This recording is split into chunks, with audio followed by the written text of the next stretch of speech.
2015, three major international funders came together and set up a fund to advance constitutional values in South Africa. We set up the Constitutionalism Fund not because we felt that the Constitution was under attack, but I think it was really fortuitous because we set it up in a time when state capture started seeping into the South African fabric, and where one of the most essential tools that we had was the Constitution to be able to push back against high-level corruption, but also against multiple efforts to capture multiple state institutions in South Africa. And that really took off from 2015 onwards. The feeling was that the South African Constitution was important not just for South Africa, but was also important for other countries around the world, and that model of being able to bring about change through litigation and through advocacy was a very important one. We also recognized that we needed to reimagine what constitutionalism looked and felt like. Can we use this fund to reimagine the notion of constitutionalism grounded in justice and equality, not just legal approaches? There's often a misconception that constitutionalism equals funding legal organizations versus what's the culture of democracy? What's the culture of human rights? How do you address disillusionment with constitutionalism and human rights in the country? So if you are going to do something like this well, first and foremost, I think you need to firstly, I guess, agree on the values of this common fund, right? And not let it be under the baggage of the individual donors that are coming to the table. So we all know that we have different practices from our individual institutions, but what are we agreeing? What is the common denominator that brings us together? So what are those things that we would agree on, even just on grant-making practice? You know, from as simple as how simple or complicated should our grant-making procedures be? What kinds of relationships, if at all, do we want to bring with partners? What kinds of partners do we want to bring in? I think when one sets up a fund like this, the power of a collaborative fund is coming together, doing things you can't ordinarily do as individual funders, and it should strengthen donor relationships, and it should actually be more effective and efficient at the end of the day. In our first few years, we had a lot to learn around governance because we were sometimes creating too complicated structures. But I think because of the significant resources that each funder put in, the first few years there was a lot of anxiety, and so we tried to set up structures that looked like large foundations versus this is a small, locally run fund, the Constitutionalism Fund. It didn't need the complexity that we probably set up in the beginning. So I think that was a big lesson. In around 2015, 2016, we were asked by Atlantic for Philanthropies to consider helping to set up the Constitutionalism Fund. And that's where we teamed up with Dr. Barbara Klugman at the time to set up this fund. A selection panel was appointed. At the time, it was an extremely bold and courageous move by three individual donors to pool their funding. So each one gave their sort of allocations. And what was brave about it was handing that fund administration over to a fourth entity, which was ourselves and the selection panel. And even though there was an exco that operated or that reflected the interests of the three parties, we had this selection panel where the mandate was complete independence in them making their decisions about who they would allocate grants to.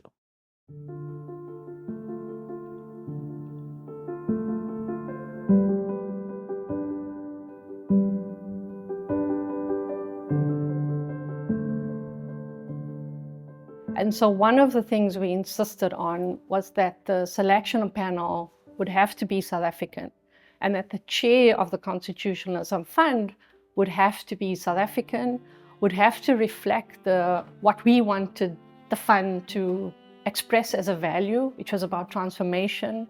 The committee and the committee members were brought in because what they combined was really a sense of what constitutionalism was about, but also that constitutionalism was fundamental in terms of both, the notion of human dignity and freedom, and also that social justice and building a more equal and just society were going to be the goals of the fund. And the idea was to make sure that you brought people who could change what the donor world was about. And so what the committee really represented in the fund was a sense of renewal, but done on a South African basis.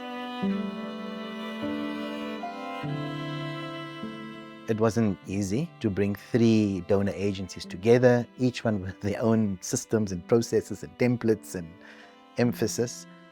But I think it worked. I think we managed to get the Constitutionalism Fund to make their grants. It was iconic in that it was a 3-year grant cycle. It was a core grant. It was all the things that grantees were, in a sense, asking for. Initially it was quite difficult because I think you had so many different structures. You had EXCO, which was made up of the founder members, you had the committee itself, you had the secretariat, you had OISI, and one of the challenges was, of course, that you were beginning to set boundaries for organizations as well. And for us, governance was a very important issue. It was also a time when there was quite a big critique of NGOs and the fact that they demanded accountability from government, but they themselves were not accountable. And so from the perspective of the fund, while we were very clear we didn't want to make the application process onerous, what we were going to look at is what is the composition of the board, what are the governance rules in place, what kind of accountability is there from an organization to the communities they profess to serve. And so those became issues that we demanded that the secretaries, the secretariat goes back and check. And I think they will tell you, we sent them back on many, many occasions if we weren't happy with the answers. Because, the one thing we wanted to ensure was integrity and accountability. And in as much as we demand accountability from organizations, we, the Constitutionalism Fund, had to be accountable to the grantees, to the founders, and to the sector in which we were. And I think that's what we tried to live out through the fund.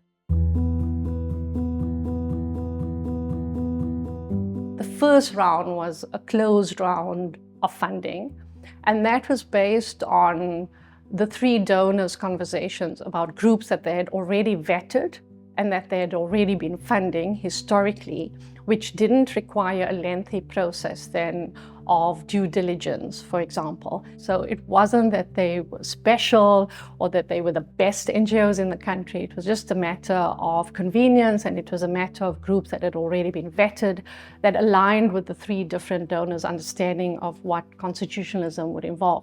So when we were confronted with the eligible 12, these were large NGOs. In fact, one of the controversial things we used was to sort of say some of them are blue chip because they have such large budgets. But we also didn't want to, in our grant making within the Constitution Fund, we also didn't want to reinforce inequality within that in itself, because then that would become a contradiction. At the same time, we also realized it wasn't just in the big organizations that were making the kind of impacts. Social movements, grassroots organizations at the grassroots level were equally sort of achieving impact. There was a cry from the civil society, from the social justice sector, and our partner grantees that we are not very agile, we're not very responsive to burning issues. There was a request that we need to create more strategic spaces for interaction and reflection in the sector. I think at the very beginning, the fund was also very shy, was very silent in a little corner where nobody knew about it, right? So there was that request that perhaps we need to elevate the work and the voices of the partners that we work with. And this led to a strategic reflection by the Constitutionalism Fund Committee. This led to the fund changing the means, the modalities in which funding was done by, for example, creating what we call emergency funding or discretionary funding. We have also supported intermediaries that are able to reach grassroots communities because they have the capacity, they have the knowledge on how to do that. So essentially, we have responded to the needs on the ground, to the cry on the ground from the sector itself and the grantee partners that we support. Over and above that, we have continued to provide core or general support grants that are needed, that is pretty much aligned to one of our objectives, which is contributing towards the sustainability of the sector. Human rights mattered, whether you were black or white or pink, but that wasn't reflected in the NGO world. And so that was something that we were going to change. And that is when I think we set as one of our goals the question of transformation. The second was this question of sustainability. And we were very clear, sustainability was not just about financial sustainability, but it was about the value system that was in fact the cornerstone of the Constitution, that you had to be committed to transformative justice, and one which was at the heart of what the Constitution was promising. And I think we were able to do that. The transformation part was very hard because it was a very difficult conversation to have. And I know that many of the organizations felt that they were being targeted because a lot of them, you had white male leadership. And we were saying that it's not necessarily a race issue, but it is about beginning to show that there's more to South Africa than people being saved, and that people need to take responsibility for themselves. And we saw our job as bringing on board as many young Black leadership, particularly women, as possible. And so it was a very difficult time because it was a very difficult conversation to have in South Africa. But I would say that when you look at the state of the civil society sector today, you see that representation there. And what is fabulous is that you see young Black women who have really crossed frontiers, and they brought so much success to the sector. And I think that was important. So I would say then as advice to people who want to do something like this, take all of those things into consideration and budget appropriately, because you need human beings. It's one thing for the donors to come and say, oh, well, we're putting this money. If there are no human beings that are going to be running the thing, almost efficiently, because that was done in the beginning, but then the model changed, midway through, because there were consultants that had been hired to run it. And I think that was a good idea. But midway through, the feeling was that the model was too expensive, and then the consultants were let go, and that's where the mistake was, because I think people were not realizing what it took.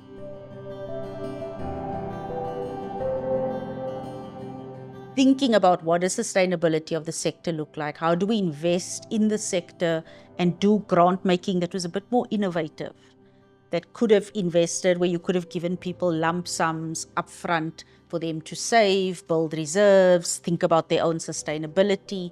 We did start to do that in the fund after 2021. It was a bit late then. I think from 2015, we needed to think about what happens when we close our doors. What happens after 10 years? Because I think that causes a lot of harm on the continent when we have these limited duration funds and no one thinks about what happens after the fund closes.